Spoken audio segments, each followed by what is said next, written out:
Hey, everybody. Welcome back to another daily drop here on TarHeelIllustrated.com. I'm THI publisher Andrew Jones, and this is the weekend variety, a special daily drop as we've been running them every day for a couple weeks now that fall camp started.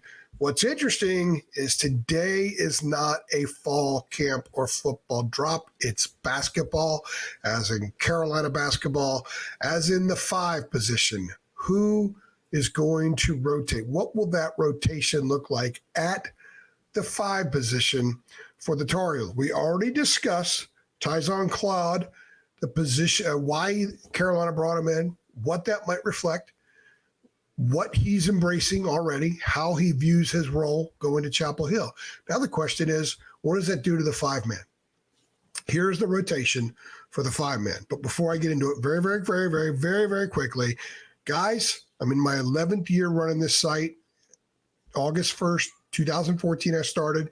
The price for a 1-year subscription to THI was just $8.33 a month. Today, 10 plus years later, the price for a 1-year subscription is still just $8.33 a month. It's a no-brainer. If you love the Carolina Tar Heels, if you love Carolina basketball, Carolina football, recruiting, sign up. If you want a place to hang out with smart Carolina fans like you, people who understand the Heels and the history and the players and all that stuff like you do, our message boards are perfect place for you to hang out. Anyway, just $8.33 a month. You can be a Tar Heel insider too. Okay, the rotation at the 5 is kind of from a 2.5 months away from the season starting standpoint, almost 3 months. This is kind of the way I see things. Obviously, Jalen Washington first. I've watched a lot of tape of Jalen from last year, and he had some pretty ferocious moments. He had some periods where you saw an edge come out.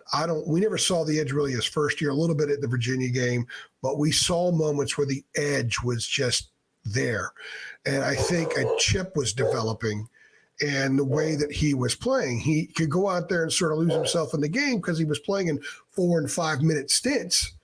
So he was able to show that. It will be interesting to see how much of that we see when he's getting 22, 24, 26, 28 minutes a game, or perhaps more at the 5 spot as a starter there. Who would back him up at the 5? Let's say he goes out of the game or foul trouble, whatever the case may be, and someone has to go extended minutes. Well, Van Allen Lubin took that role, had that role at Vanderbilt, and did pretty well, especially if you look at the second half of last season at Vanderbilt. He's only 6'8", but he's got a 7'1" wingspan. He plays bigger than his height, plays longer, plays bigger. He's got a strong body. He can handle banging, and he's also got the length to be able to do stuff around the basket. He's a guy that can score in the paint. He can score away.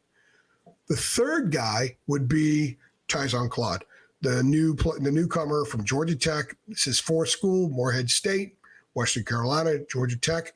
What's interesting is Carolina fans should watch the Tar Heels loss at Georgia Tech last year.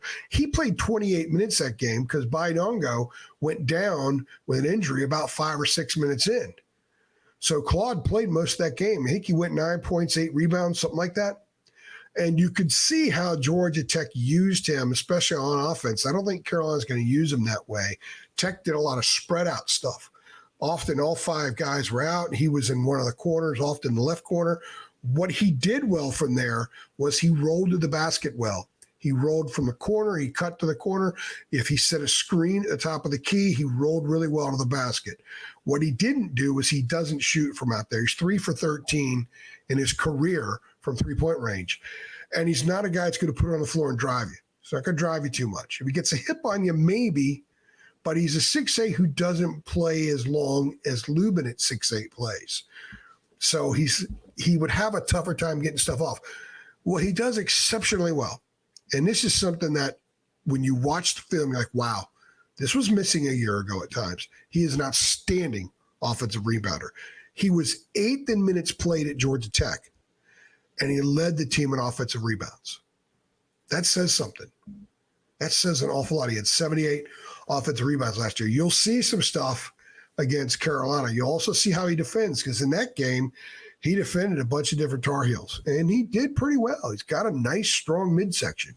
So he's able to for what he lacks in length, he's able to use sort of in pushing guys off the block a little bit and just bodying them a little bit, which can be sometimes as important. So that's kind of what we're looking at. Some people may say, what about Zayden High? Well, I don't know. I've been told that if Zayden High had a great summer, maybe there wasn't a need to bring somebody in, or maybe they're just allowing Zayden to still develop some. That's okay. Everyone's on a different track.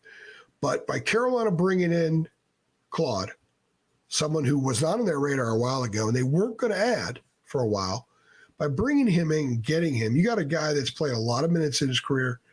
You got a guy that has had some pretty big games. We outlined it in our Tyson Claude by the numbers piece. There's a ton of stuff. I was digging till 4 a.m. getting a lot of that stuff about 4 nights ago, 5 nights. Well, it was actually last Sunday. So we found out Sunday evening he was going to commit. He was just waiting for his paperwork to come in from the NCAA. So it took a couple of days longer than we actually thought it was going to happen.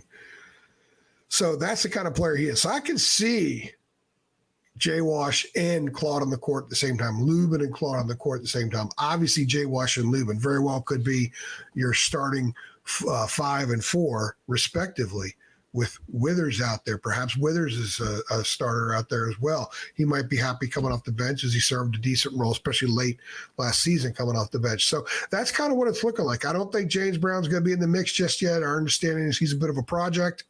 So if you eliminate High, the 4 people who probably will play the 5 in the post offensively and especially defensively would be Jay Wash, Lubin, Claude, and Withers, who, by the way, played some 5 in the NCAA tournament last season. Tell me what you think. Tell me what you think about this being your core of 5 men. It's a little different than what Carolina's used to, but it's still got some intrigue.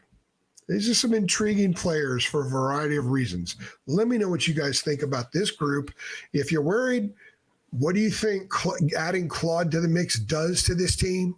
Is this a good insurance policy? Is he more than insurance? Let us know. Let us know what you think, either on our Twitter or tweet it at us. You can send us a DM. You can email me. You can go on our board. You can go on Facebook, wherever it is. Love to know what you guys think. Always want to know what you guys think. If you like this video and you're excited about Carolina getting a little bit deeper in the front court, go ahead and click like on this video. Make sure you subscribe to our channel and tell your friends about it so they can subscribe too. And of course, hit that notification bell so you get updates every time we upload a video. My name is Andrew Jones, and I will see you later.